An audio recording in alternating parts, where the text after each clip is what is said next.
Scripture says, let your yes mean yes, your no mean no. Everything else is from the evil one. And boy, is it important for us to say yes to life, and that is exactly what this segment is about. It is time to have a conversation with the one, the only Peter Range. Say yes to life with Peter Range. Hey, Good morning, Pete. Hi, Pete. Hey, good morning, Vietnam. No, we're not there yet. We are in Montana, Michigan, wrong show? and Ohio. Maybe one day. Sorry, guys. I got in late last night from Washington, D.C., and I'm just all kind of out of whack here. So my Vietnam segment is actually tomorrow. Oh, I got you. All right. Hey, just want to encourage our listeners, if you're struggling with anything, right now I'm praying a novena to Our Lady of Lourdes.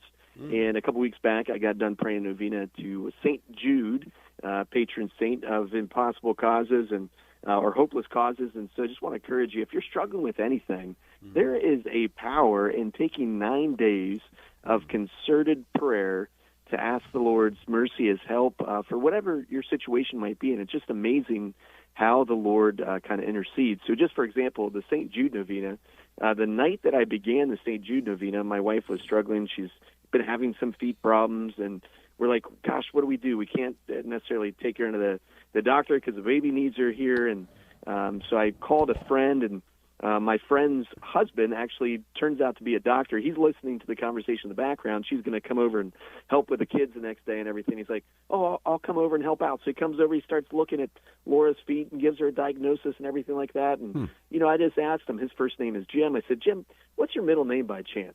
He said, well, it's Jude, after St. Jude, of course. Oh, my goodness. It's so awesome the way that the Lord kind of intercedes whenever you're asking one of His friends in heaven and one of our friends and part of the family of faith. So I encourage you, if you haven't prayed a novena in a while, to pick one up. It's amazing the grace that kind of flows from it. And I was praying this particular novena, Our Lady of Lourdes novena, because I had a second flight coming up to Washington, D.C. So I just got back. I flew in yesterday morning, flew back last night, and unfortunately the plane was delayed. But I was at the Family Research Councils, got to talk with Tony Perkins and some other leaders down there. We were talking about, how do we build a culture of life here in our country, and focusing on marriage and the family as kind of the core foundation to rebuilding a culture of life, because we know, for example, that 81% of women procuring abortions are single. So if you're married, you're much less apt to have an abortion. We know, for example, here in the state of Ohio, that 42% of our children are born without their father in the household, and then there are likely then 45% of those kids to end up in poverty versus an intact family with both mom and dad present. The poverty rate is only 7%. So we know marriage and family is really at the root and core of solving so many of our issues and challenges today. But one of the things we were doing is just looking at challenges that are coming up around the country. And unfortunately, you have like a state like Virginia, which is going to be facing not one but two ballot initiatives in their state. One when it comes to reproductive freedom, quote unquote, which is going to legalize abortion through all 9 months of pregnancy if it passes there. But they're also facing the Equal Rights Amendment that's going to change the definition of marriage. That marriage is something other than between a man and a woman. And then you have a state like Idaho, which is also going to face a ballot initiative. And so we're just trying to help those different states, and Nevada, because we, of course, went through this here in the state of Ohio. But those three states in particular stuck out to me, Virginia, Idaho, and Nevada. So please pray for them this upcoming year. They've got terrible fights on their hand. There's no other way to say it. They got a lot of work to do, so they need our prayers and our support no matter where we're at in the country. The second thing with that, though, just to update you here in the state of Ohio, Ohio could potentially be facing two amendments, an Equal Rights Amendment as well, and then an Ohio Right to Marry Amendment, which seeks to repeal, in the Constitution, Ohio says that marriage is between a man and a woman, and they're seeking to kind of repeal that and put in the Constitution that marriage, can be between two men or two women. Now, the individuals in charge of that, they need to go out and get 442,000 signatures for each amendment at the very least.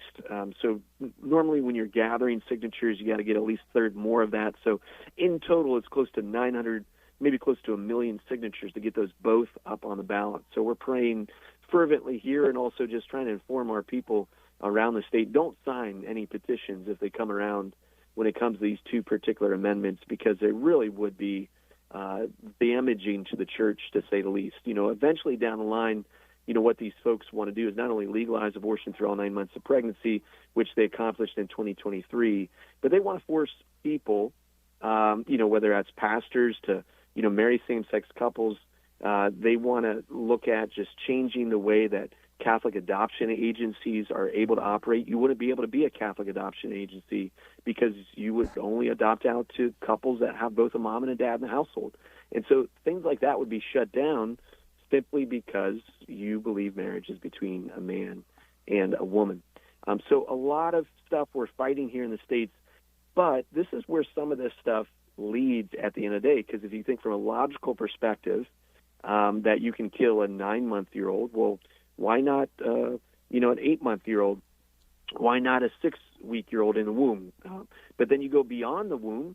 Well, if you can kill a 6-week-old or 8-month-old or 9-month-old, why not a baby after she or he is born?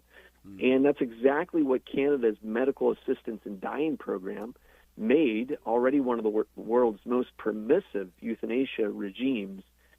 They may soon extend to disabled newborns.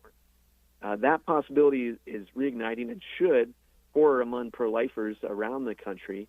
But the Quebec College of Physicians recently told the British newspaper Daily Mail that it believes medical assistance in dying may be an appropriate treatment for babies suffering from extreme pain, and that parents should have the opportunity to obtain this care for their infant.